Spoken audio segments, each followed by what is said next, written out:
everyone, Big Bob with Tales of a King. Welcome back to another edition. Today we're in Indio, California. We're going to speak with Richie. You guys stay tuned. King Life.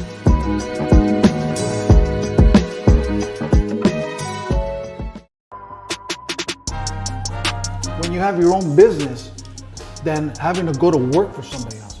You have your own business, every day you have to get up and go to work. This is your business. I was in the pest control industry for 32 years, and out of those 32 years, 20 of those years, I was in business for myself. I never felt like I was working. And they say that if you love something if you do something that you love so much, you'll never work a day in your life. Hey, what's going on, everyone? Big Bob with Tales of a King. Welcome back to another edition. Today we're in Indio, California. We're going to speak with Richie. But first, and like always, we want to thank our sponsors, Black Widow Investigations, for making this and every episode possible. Their link is below. If you have any legal issues, be sure to reach out to them and let them know Tales of a King sent you. Richie, thank you for having us. You're welcome. So you own Cicleto, Engrave Cartel, what else? Cicleros, in case some motherfucker out there wanted to start a club. Fuck that. I got that trademark. Sancho Viclas. So you own all these? Yeah. Oh, wow. Cali Chula. What's the other one? Cali Cartel. I can't do Vicla Vida because some chick up in Northern California or some shit like that's got biker life. Right, okay. So, can't do it. So even though it's in English, you can't use the Spanish version? Yeah, in any other language, if it means the same thing in English, they won't trademark it. Wow, really? Yeah, it's a lot of shit, bro. It really is, and it's not cheap. Right. Trademark shit. Plus, you gotta wait for 6 months in case some fucking fool wants to, fuck it, I'm gonna put it in too. Right. Now you're clashing with another motherfucker. Now they gotta pick out which one of the two. It's a fucking bullshit, bro. That's why I say, if you're gonna do something, don't fucking tell anybody what you're doing. Just do it. That goes for anything. Anything. Yeah. Because it's gonna be somebody you did not have a clue that would turn their back on you. Stab you in the back. And the way me and Richie met, we met in 2014. I know I've said this story before. Maybe one day I'll get more in depth. But we started a clothing brand named Bonehead Inc.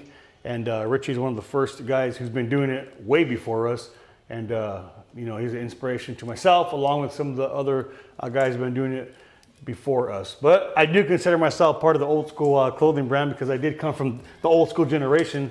But that's me. If I'm wrong, then you can tell me in the comments. But so Richie, how did you get started with the clothing? It started, we were just kicking back, me and my buddy watching football in November, I want to say 2010, and they called me up, hey man, we want to start a club. So I'm like, fuck it, shit. So I turn around to my buddy, he goes, hey man, these guys want to start a club. He goes, but they can't think of a name. I said, all right, fuck it, you know what, Cicleto, with the PSY. And he goes, yeah, fuck it. So I threw it at them, yeah, they fucking like it. So it was PSYCLEROS for a club. That was in November of 2010. By June 2011, I was already out of it. So to go back, cicletos, if people who don't speak Spanish don't understand slang, what does that mean? What it is, it's in Spanish, motociclero. In Mexico, in Latin America, it is a person who rides a motorcycle. Okay. So what I did is I took out moto and I replaced it with PSY, so it's PSYCLERO. Okay. Yeah, so it's ciclero. It gives a little bit of flavor, a little bit of soul, And it's catchy. It's catchier, And when you got bicleros, and there's all kinds of other variations. Right. Of a biker. So in June, you said you were out of the club. I was out of the club. Less than a year, or about a year. Less than a year, and it really is not for everybody. And I thought these guys knew that. I was down and fuck it, let's do it. But it just got fucking ridiculous. Yeah, it did. It did. It's just like fucking grown ass men turned into children, and I said, fuck that. Right. And I known these guys since grade school, 3rd grade, 2nd grade. So I valued my friendship with them more than the club. Definitely. So I turned in my cut, gave him the ledger, gave him the box of money because I was a treasurer. And I said, you know what, guys, I love you guys, but it's not what I thought it was gonna be. And it's not you, it's me. I'm out. Right. You know, but why drag this shit any further, you know? So I blamed it all on myself. So I said, fuck it, I'm out. So in the meantime, when I hopped on the bike and took off, I thought, you know what, I'm gonna get this shit trademarked. So I reached out to a friend of mine that has been doing vending longer than I was. I'm like, what the fuck? So I hit him up and he goes, yeah, no, call this fool up. He's up in Santa Barbara. So called him up. It's called Trademarks411.com. If you guys interested, give him a call. The guy's name's Nick. He's legit. I've dealt with him. Yeah, he's real. Like down to earth, down to earth, straight to the point. Only fucking thing is this guy between 12 and 1, he's surfing. I'm like, where the fuck are you at? You're not answering your phone at the office, you motherfucker. I'm surfing. And I'm like, all right. So cool. So where are we at?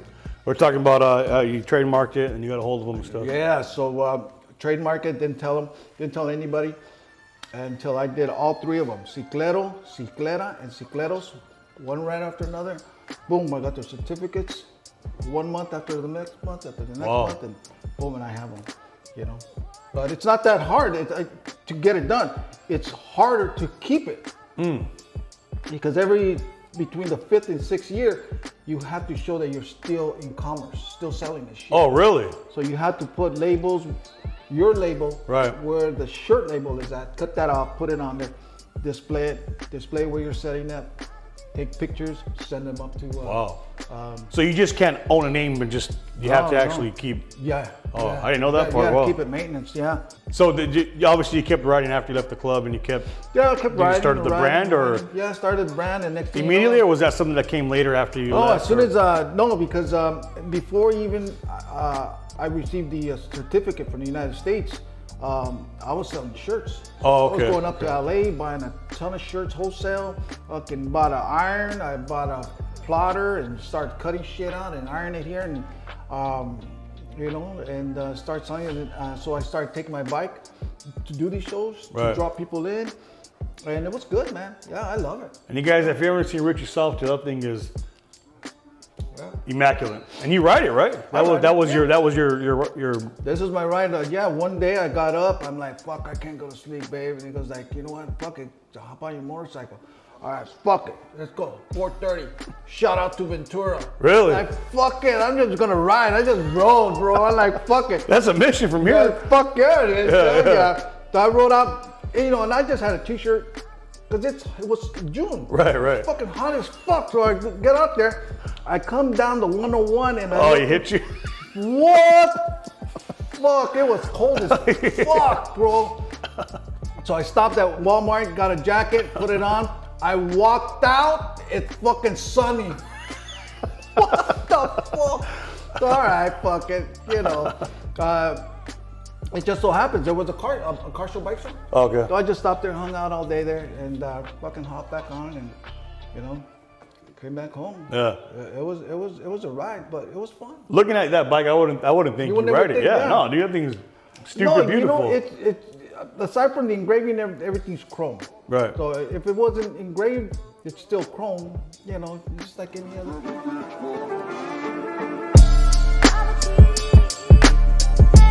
Like with Cicletto, you got button-ups, you have hats, you have the button-ups being like the work shirts, right? Work shirts, women's stuff. Tops, women's stuff. On the women's, I got Ciclera, and then I also have trademark Cali Chula. That's that's her gig there. So and that keeps us both busy. Right. We got 2 booths, and I got the Ciclera, and then we do pretty good. Sometimes I'll keep it where it doesn't overload. Right. Because some style or some name brand can lose its fire. So I'll do a batch for 6 months, sell that, and then I'll hold off till next year and do another batch. So are you out there as much as you were like years ago, like when I was doing it? Like we were everywhere. I felt like we were ever under the sun. I mean, like literally, like everywhere. we knew we were gonna hang out next weekend, the weekend after that, the weekend after that. Fundraisers, goddamn pool parties. Pool party, yeah. You know, yeah, no, I still do it. Still do it as much as I can, man. You know, nowadays, motherfuckers hosting, you know, events, they want to get rich off of one fucking event. I'm like, God damn, it's a local community show, man. These fucking vendor fees are ridiculous. Yeah. You know, fuck it, I'll just sit up across the street at the park. I'll be right there. I'll be over there. Yeah, for free, motherfuckers. You know? But yeah, no, I love it, man. I dig it. Shit, just get on the computer, start designing shit, and that's it. And fuck, even in the middle of the night, I'll get up, do whatever, come back to sleep. I'll start thinking and thinking and thinking, and next thing you know, if I wake up, shit, hey babe, what do you think? Yeah, fuck it, you know. Sorry. You know, and a lot of people, entrepreneurs and people like in clothing business and even in general business, they say the same thing. It's 100% accurate. I'll wake up in the middle of the night, I get an idea, I'll write it down, or I'll draw it, or I'll just, you know, man, it's real. That's real. It is, you know, because for me, is I'll push myself to stay up as long as I can before I'm like, fuck, I'm fucking sleepy. I'll put the iPad down and I'll turn around fucking seconds after I close my eyes. I'm out. Yeah. I'm out. And I wake up in the middle of the night and then I'm up for an hour and a half, just thinking shit. I'm just laying there. When you have your own business, then having to go to work for somebody else. If you have your own business, literally have your own business, you know, every day you have to get up and go to work. This is your business, not like the t-shirt business. You know, I was in the pest control industry for 32 years, and out of those 32 years, 20 of those years, I was in business for myself. Wow. And I never felt like I was working. And they say that if you love something if you do something that you love so much, you'll never work a day in your life. And it's true. I woke up and I never felt like it was work. Wow. You know, but you owned it, right? That was your. It was my gig. Yeah, it was a registered company with the state of California. I had a business license, insurance, everything. Nice. Bonded, and yeah, wake up and I had it all planned out. I had all my customers set up, you know, keys, alarm codes, everything what the pest control people do. Wake up, leave the house at 7, and because I had it all set up in a way where I could be done by 11. If I work back and past 12, something's wrong. It's like, fuck this. You're in a bad mood after that? I'm in a bad mood, dude. I'm serious. Something's wrong. What the fuck did I do? I spent too much time with Mrs. You know, Stromberg. You know, that's what it was. You know, fuck it. I can't do this shit. I can't stop and talk. I just gotta do this shit and take off. So no, by noon I was home. Yeah. Paperwork done, lunch done, and I'm like, fuck, what do I do for the rest of the day? You know, fuck it. Get on the computer, start designing shit. Yeah. You know? That's awesome. Hey, if it's something that I thought, fuck, it's kind of tricky. I don't know. Maybe I saw this somewhere. So I'll reach out to, you know, fucking Julian. Oh, okay. H&N. Yeah. Pura gente chingona, Jesse Corona, 666, you know. Yeah. I'll reach out to him. Hey, check this out. I don't know if I saw this from you or what, because I don't want to make this shit, put it out there, and then you come to my booth. Hey, fucker. Right. So, and they're really appreciative. They goes, no, go for it, bro. No, I don't know what you saw. And I go, you know what? Maybe I'll take a little break and find out. Yeah. And remember, you're not the only one thinking that idea. Fuck no. Just no one's moved on it yet. Yeah, exactly. And I've seen that it's happened to us. I'm like, oh, I got this great idea for a design or for just an idea in general. 3 months goes by, I'm like, I tell my wife, that's what I was talking about. Like, forget it, it's done now. You know what I mean? What's that other one? They have the two fishtails like this. Oh yeah. Well, I did that a while back, like a year before that, and I'm like, fuck that, it's not gonna fly. Fucking two fucking fishtails, and I'm thinking, you know, all right. So I just set it out on the side of the, you know, right. It's a file in the computer. And then I saw it, I'm like, fuck, that shit looks bad. And like, fuck, I fucked up. It's a learning process. I never put it out there, and God bless them, you know. Right. And that's how I feel about. People ask, hey, Rich, how did you get started with the t-shirts? You really want to do it? I'll take time from my day to talk to you about it. Right. You know, you want to just dick around and just try to scoop on what I'm doing, Right. fuck that. you know? Exactly. Right. So I tell them, go down to fucking downtown LA, buy shit out there, get yourself a plotter, get yourself an iron, computer with the software, and just draw your shit up what you want. Right. What you want. Don't fucking tell anybody. Don't even tell your friends. Because those are the ones that will say, well, fuck, you know what? Fucking guy's doing shit. Fuck it, so am I. You know? And he's not going to tell you. He's going to get designs off of you. Next thing you know, like, hey, fucker, I was drawing that shit. You know? And it's true. Yeah. You know? So after you had a great run and all that, and you're still doing great, what led you into engraving? Because that's a whole nother That's a whole 360 different of fucking ballpark, yeah. bro. Yeah, Jaime Castaneda, you know, bless his heart, he came out and said, you know what, you're bringing shit to me almost every weekend. I'm like, I know. And he goes, no, you should do this yourself. And I go, is there enough work? He goes, there's a lot of fucking work out there. And in Spanish, it sounds more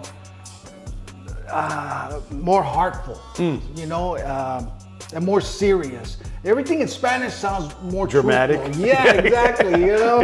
And so I said, I don't know. And he goes, no, serious. Look at, get this machine. I'll lend you my handpiece. If you don't like it, I'll buy the machine out for you for whatever you pay for it. I go, all right, let me think about it. All right, fuck it. So I call him out. But you know what? I'm gonna do it. I found the machine, so fuck it. And I go, that's all I need to know. He goes, wait a minute. He goes, but you have to have the passion. I'm like, fuck, passion. You know, shit. Because I'm looking at dollar signs. Right. This motherfucker's engraving a set of 30-inch Asante 3-piece wheels. And I'm like, what the fuck, dude? How long is this gonna take you? A month? And he goes, yeah, a month. Well, you're already a made businessman already, so Yeah. your mindset's already So ding, ding, ding. Yeah. Yeah, exactly. You know, the dollar signs. And he's saying, fuck, yeah. I go, what, $7,000? $15,000. Wow. I'm like, no fucking way. I go, there's no fucking way you're getting paid. And he goes, in that first box, open it up. There's an envelope, open it up. All right, fuck it, open it up. And I'm looking at the rims. They're already polished. They're already separated. 3-piece Asante wheels, 30-inch, from a guy in Texas. For a car or a truck, obviously, right? For a Blazer. Oh, okay. Like a Yeah. 74 Blazer. And so I opened up the book, and it said down payment, $7,500. I'm like, fuck. All right, motherfucker. Shit. So I bought the machine, and man, you know what? I didn't have the passion for it. This was 2017. Tried it. I told him I couldn't do it, and he goes, "Just bring me the machine." All right, cool. I paid $1,000 for it, and I took him the machine, and went to his house, dropped it off, chit-chatting and everything. He's engraving a motorcycle rim, 26-inch motorcycle rim. He's talking to me, and he's engraving. He's looking. I go, Jaime, you're gonna fuck up. Pay attention what you're doing. And he goes, por favor. You know? I'm like, all right, motherfucker, you got your shit going on. All right. So he's engraving, bro, and he's talking to me. At the same time, he's looking down. And I'm looking at what he's doing, and it's coming out flawless. I'm like, God damn. So, all right, I gotta go. So I'm walking out, and here's a fucking guy from Facebook that we chatted. He goes, hey, what the fuck are you doing here, Luis? And he goes, no, I'm here to buy a fucking engraver. And like, fuck yeah. I go, how much you paying for it? He goes, 13. And I thought, and you know what, Bob? I gotta tell you, bro. It didn't bother me one bit. I go, God bless him. If he can make fucking money on it, I got what I paid for it. Right. You know, I have no ill feelings. Fuck yeah. God bless him, bro. He made $300. But you know what? You keep saying that, like, whenever someone, earlier talking about you helped a guy, you know, God bless him. Like, I think that's what we should all feel when someone wants to do it or is doing it. Like, get it, man. Hey, get it. You know, you're doing it. Keep going. Oh, fuck. You know, Jesse Corona, Pura Gente Chingona is fucking, his shit. He should have a fucking store already at the Stonewood Mall. I'm telling you. This fucking guy's a hustler, bro. And God bless his heart, bro. Right. You know, I wish him the best, bro.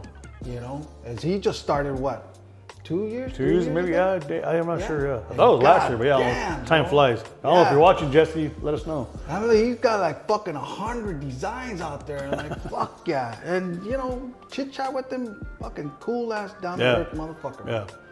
It costs money for all of this, especially when it's custom handmade.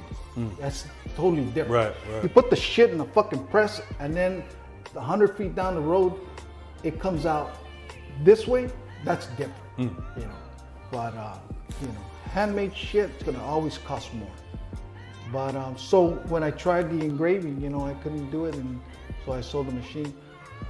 2020, when the pandemic hit, you know, everything was on lockdown. I thought, you know what, I'm gonna give it another try. So I went and bought a machine, another machine, a newer machine, and I just thought, when I got the machine, I thought, you know what are the fucking chances that something happens, devastatingly happens, that I cannot do this? Because you actually want to do it now. Yeah, I want to do it. Yeah. I'm like, fuck, I'm all fired up. Now I got the fucking passion to do this shit. Exactly. And so I thought, what are the chances? Fuck that. I'm not going to start going into Right, yeah, shit. sure. You know, I got the machine in August, and in September I started developing pains, Where pains as far as like, fucking stomach pains. Every time I ate, it was starting getting worse and worse and worse, to where it was like, I can't fucking take this anymore. So I went to the doctors and I told them, hey, something's wrong with me, man. Something's really wrong with me. Okay, well, we're gonna do this, we're gonna do that. All right, cool. We're send you for an upper GI. All right, fucking this is November. right. And he goes, yeah. And so I'll come back. No, everything's, you know, it's not right. Yeah, it's not, everything's come back negative, you know, and there's nothing wrong. And like, no, there's something wrong. So I go back at the beginning of fucking December. Hey, there's something wrong, man. There's something wrong. So he goes, I'm telling you, man, there's something wrong. So they go, he goes, we're gonna put in some paperwork for upper GI. I go, fuck that, man. We already did one, man. It's not that, man. It's not that. I'm telling you, it's not that.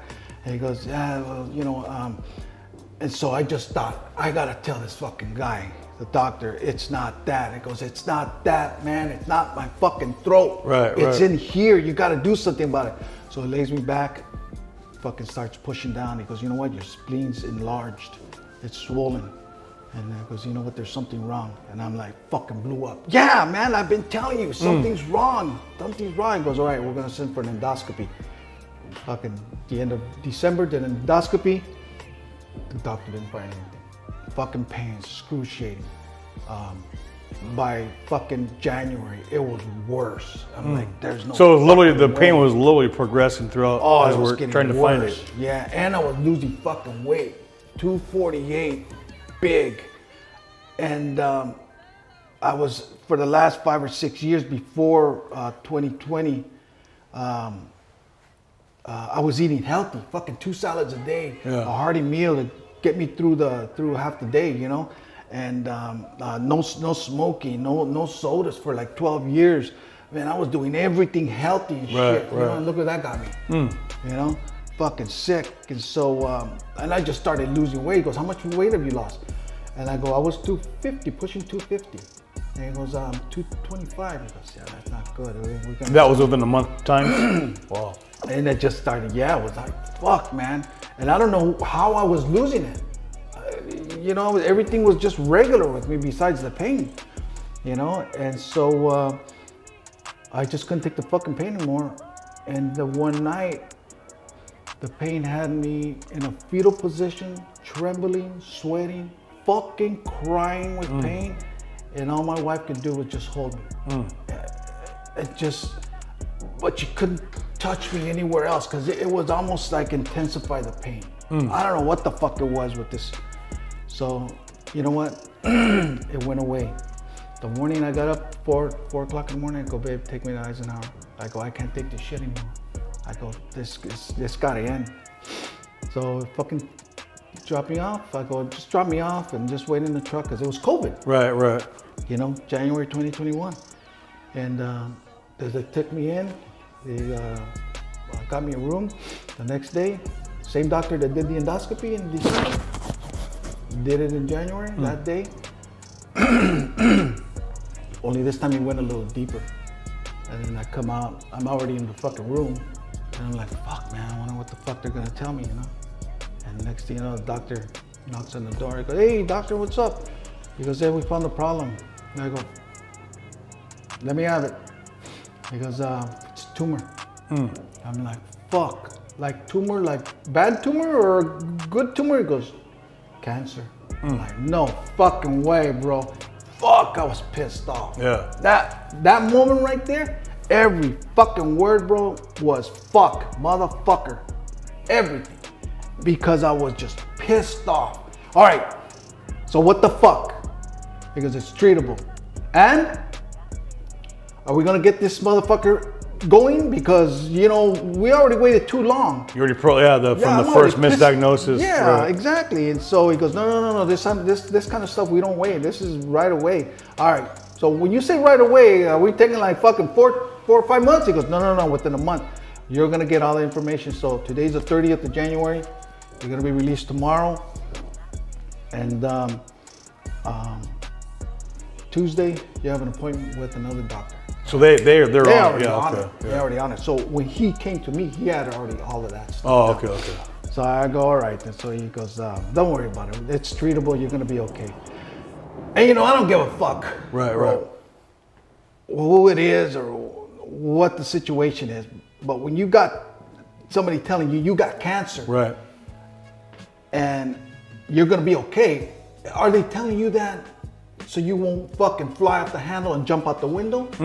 Or are you really genuinely gonna be okay? Right. You know? So you have all kinds of shit, bro, starts flying through your fucking mind. I mean, everything. Like, well, what the fuck? Right. That Like, word is what like the such a just a ugly. Fuck yeah, it just heartbreaking, bro. Right. Because where do you go? What do you do? What kind of life is it gonna be now? Right. You know? So they let me go out the next day. I went to work Monday because that was February 1st. Yeah, February 1st, 2020. I went to work because it was my first Monday's work. So I'm fucking calling my friend, my best friend. I called him up, told him everything was going. I was like, fuck, dude. He goes, yeah. So I get home, fucking 10:30, 11. And like at the fucking computer doing all my paperwork. And I said, this is it. This is my last day. So I started calling all my customers, telling them what was going on. I'm done. Yeah. Right there, you called it. I called them and told every customer that I had, and that's it. You know, took me a couple hours, but fuck, you know, had to do it. I can't, you know. It's another thing the doctor told me. He asked me, he goes, hey, how long have you been doing? Well, what do you do for a living? I go, pest control. For how long? 32 years. And he goes, yeah, I don't think you're gonna be able to do that. You know, not because you're working with chemicals, but the chemo, the treatment that you're gonna be getting, it's gonna knock you down pretty good. And right when you think you're getting better, the next treatment's just around the corner. Yeah. So that's gonna knock you down. And I go, all right then. I go, is it as bad as they say it is? He goes, yeah, it is. I go, all right, fuck it. But you're gonna be okay. And I go, all right.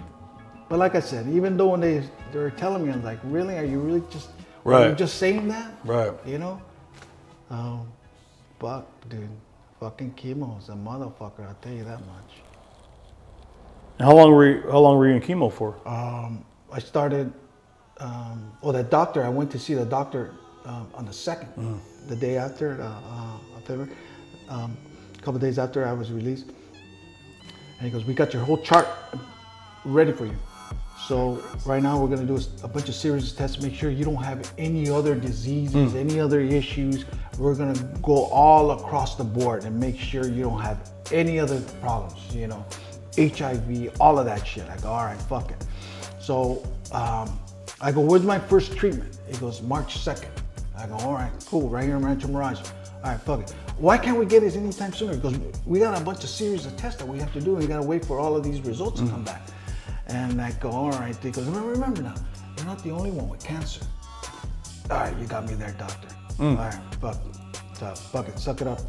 So yeah, and it was sure enough, bro, a fucking bunch of series of tests.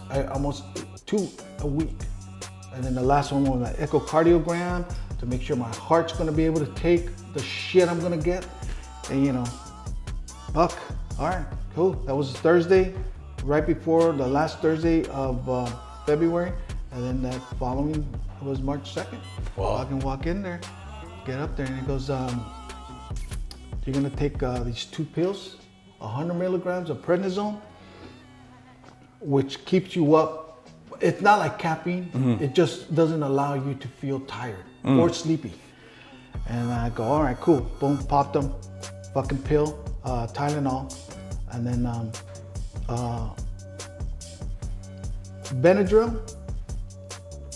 Benadryl for allergic reaction if I have it, and this other medication. I don't know what the fuck it was. Whoa, dude. Fuck, you don't know whether to close your eyes or just stay awake because you feel sleepy, not feel sleepy. And 7 hours, bro. 7 hours. The first bag was like, I think a half an hour.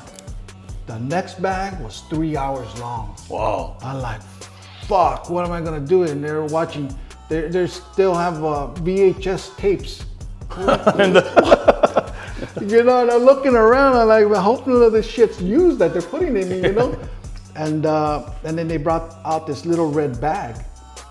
It's a little pouch, almost like a Capri. That little. Oh, okay. And I go, what's this stuff?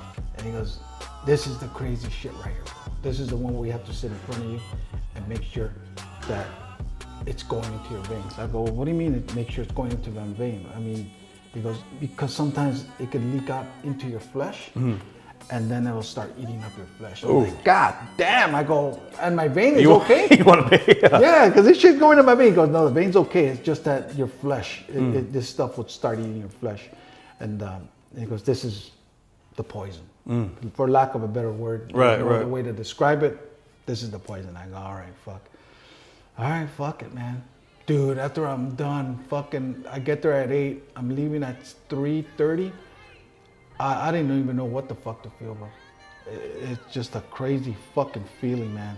You know, just left having chemo. Like, where the fuck did this come from? Jesus Christ, you know? It's like, the fuck did I do to deserve this? You know? And you sometimes, you know, Ophelia heard me talking out loud and she goes, you know, it's not that you did anything to deserve this. It's just fucking something that we all have, you know? Some of us will get it, some of us won't. I'm like, fuck this, man. And each fucking treatment was just one worse than the other because now all that chemo shit is in your body. So you're just piling it up more. A month later, month more. You have lost a little bit, like that red shit, you kind of piss it out, you know? But you have a week where, oh, fuck yeah, I'm fucking feeling great. And then the following week, bam, the fucking next treatment. And then the next treatment. And then I stopped taking the prednisone because you have to take 100 milligrams that day and then the next 4 days. Well, I did that after the first treatment. After the second treatment, I go, I can't do it. I'd rather suck up the fucking chemo. Bro, without those pills, you feel the full effect of the fucking chemo for like 7 days. You're trembling. You just feel like, dude, it's indescribable fucking feeling, bro. And I'm watching TV and she got a leave from her work. And so she's there with me the whole time and she just watching me tremble and she goes, you want a blanket? I go, no, don't touch me. It just, and everybody's different, but for me, it was like, this is gonna be it. This is for me. This is the pain that I'm gonna experience. And each time it was like that, bro. Wow. It was like that. It's a ugly fucking feeling. And you can't go to sleep if you're awake and you either take those pills to make you not feel that or don't take the pills because the pills will fuck you up too. You can't sleep. You have no desire to sleep. You can't close your eyes. It says, I'll close my eyes and maybe I'll nod out. No. So I decided I won't take the pills and just fucking suck it up. And so I sucked it up, bro. Forced myself out of bed. I'm skinny as fuck, losing my hair, bro. And I look in the mirror and I go, oh, fuck, I look sick. You know? Yeah. You look sick, right? You look sick. I'm like sick. I go, baby, I look sick. Look at my fucking hair. It's all thinned out and shit. Because now you look fine. I go, fuck that, trying to make me feel good. Babe, I look sick. Yeah. So she goes, all right, fuck it, cut it. You want to shave it all off? So all right, fuck it. So I went, fucking shaved it all off, bro. I shaved it all off, and I look healthier. I look fine. I look normal. You know, Right. So I go, babe, what the fuck? Look at. And she goes, okay, my bad. Yeah. You don't look sick anymore. I'm like, God damn, you know, because I was still going out there when I shouldn't have been, you know, but I had to get out of that fucking house. Being in the house is, you know, just not as bad as being in the hospital. Right. It's fucking depressing, bro. Right, I can being imagine. in the hospital. So, So where are we at now? Where are you at now? now, well, what happened is that at the right before my third treatment, I was throwing up. So I called the oncologist. He goes, get your ass over to his cool ass guy, young motherfucker. Get your ass over to Eisenhower. Tell him you got a blockage. I go, what the fuck is that? And he goes, the mass is in your intestine, your small intestine, just outside your stomach, and it's creating a blockage. So the food that you're eating isn't going through. So now you're throwing up bile. And I go, bile? That's that green shit. And he goes, yep. So fuck it, go out there. Fuck, dude. 16 fucking days later, I'm walking out of there. Damn. And not a fucking thing. All they went and did, they put in a stent, they opened it up. And then I had complications from that. It closed up. It closed back up. So the doctor went in, opened it back up, and said, no, you'll be fine. I go, really? You think? It already collapsed once, so it's gonna collapse again. Right. I go, no, you'll be fine. Fucking thing lasted 10 days, bro. Oh. There I go, back. So this time, he goes, you need an operation. And I go, okay, so what the fuck? Like I said, from the beginning, everything was just, he goes, we have to rearrange your intestines. And I go, like chairs? Or what the fuck? Like, you know? Fucking rich. Because, you know, Yeah. like, I don't know this shit when you say we got to rearrange your intestines. You know, I don't know what the fuck does that mean. He goes, well, it's called a gastrojejunostomy. I go, I don't want to wake up with a fucking bag on the side of my hip. I'm telling you this right now. He goes, no, it's not that. What we have to do is because that blockage is in an area we can't take out. I go, what do you mean you can't take out this mass? We can't take the mass out. You got blood vessels going through it. And if we go in and hollow it out, we may sever those blood vessels that are supporting blood flow to your pancreas, your spleen, your gallbladder, your liver. I'm like, what the fuck does that mean? He goes, we have to leave it in there. And I go, and this gastro whatever, he goes, we're gonna raise your small intestine and connect it to the left side of your stomach. And I go, has this shit been done before? Because I've never heard of this. He goes, no, it is. It's been since the 60s. I'm like, all right, fuck. All right, so let's do it. He goes, yeah, well, we gotta wait for a bed because we can't do it here. We gotta wait for a bed either in San Diego University or in Irvine. All right, fuck. 16 days, bro, in the fucking hospital, bro. Wow. Yeah. Again. And this time only it was they couldn't find a room because the fucking COVID surged, so all the hospitals were full. And next thing you know, it was like, I can't do this, bro. I broke down.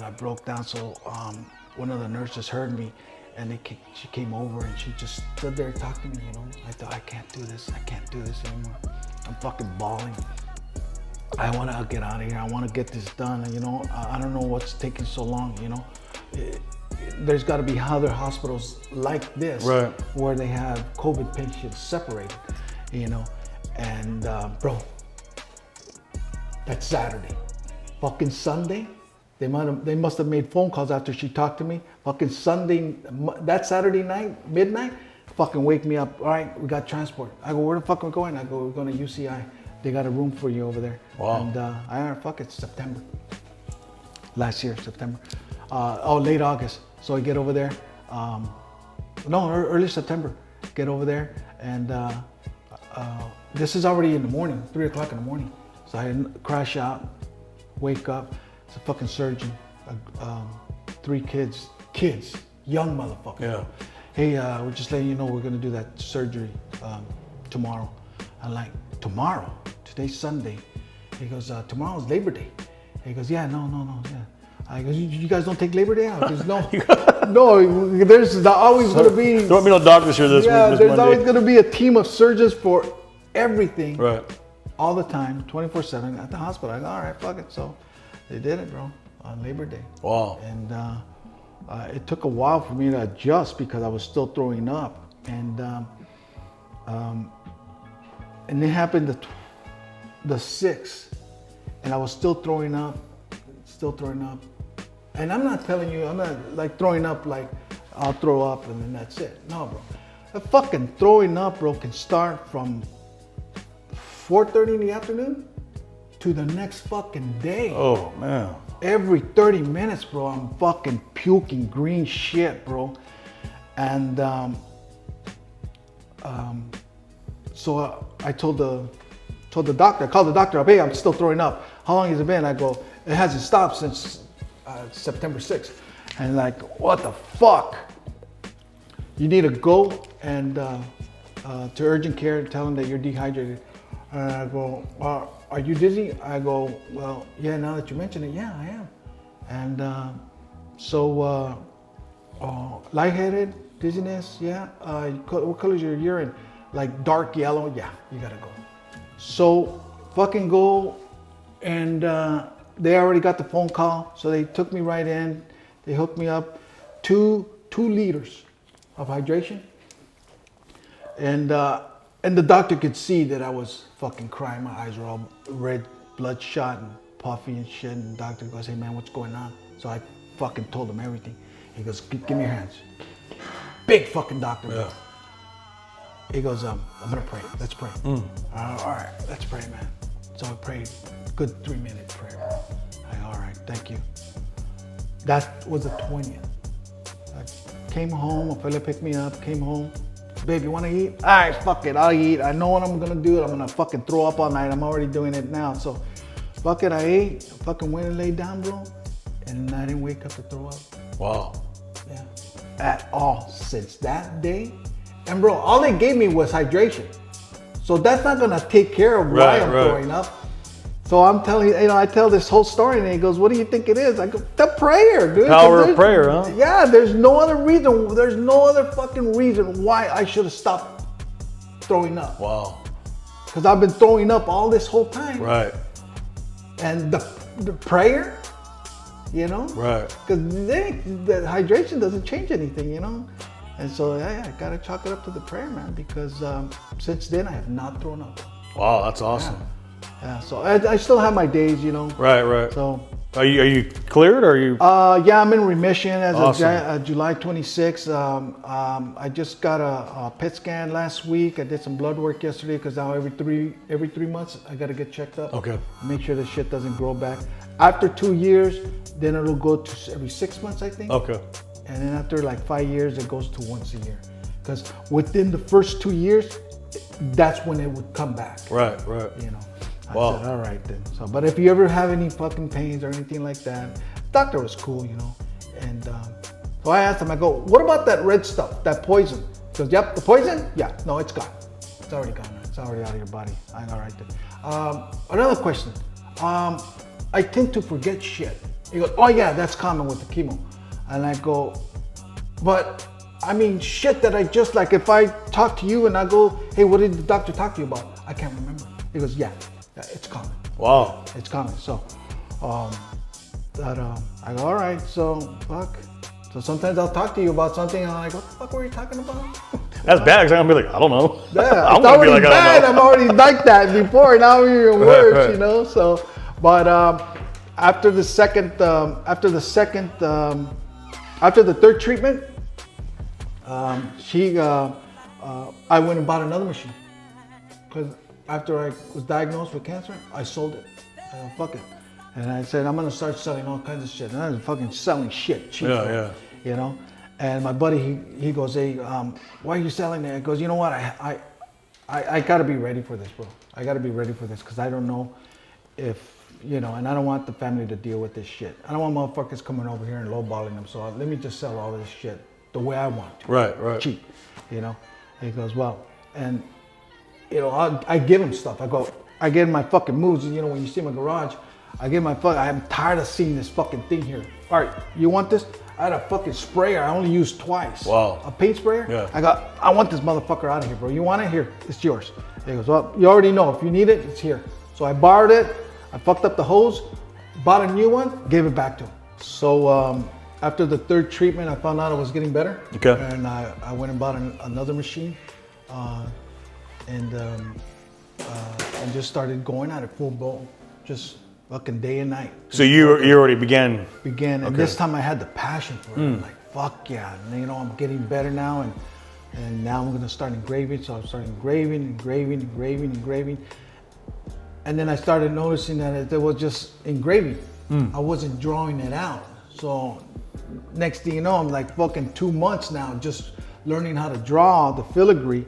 And how it was, so I'm on Pinterest. So you're self-taught on the filigree stuff? No, I looked it up on Pinterest. And I mean, you didn't know how to do it before. You had to learn it. Yeah, wow. It was fucking hard. I was like, and on the iPad or on paper, it looks a lot different. Grab that lever. It looks a lot different than on metal than on paper, because you're drawing it on. I'm like, fuck, it doesn't look right. It doesn't look right. Well, it's because on metal, once you start engraving, it's a bevel cut. So now you're seeing it, you know. Yeah. Now you're actually seeing the. Wow, never realized that. Yeah. And since we have this thing, they can find this on your website or all your products? Yeah, they can reach out to me on Engrave Cartel or on Instagram, you know. And everything, like always, his links and all that, you guys will be down below. Yeah. And so with these, I got a couple that I'm leaving blank because they want to put their own plate. Okay. You know, but I'm going to get the 3D Harley plate for them. Nice. You know. So, once I started getting the hang of it, of just knowing that it's just paper or just on my iPad that I'm drawing, once I apply that to this metal and start engraving, it's going to look a lot different. So how this works is, all this is just a compressor base machine from Lindsay Air Graver. This is just a little counterweight that I have here so the hose doesn't get in my way. Oh, okay. Oh, nice. So when I move up and down, smart. You know, so, and this is already on. Oh, it's at 90 pounds of pressure. So when you drop it, you hear it. And this is like the gas pedal, what I call a gas pedal. Oh, okay. Put this here. And you gotta find that perfect pitch, because if you're up too high like this, it'll just dig in. So you gotta angle it. Wow. You gotta find that, I don't know. You know, as you learn it. Perfect, yeah, angle.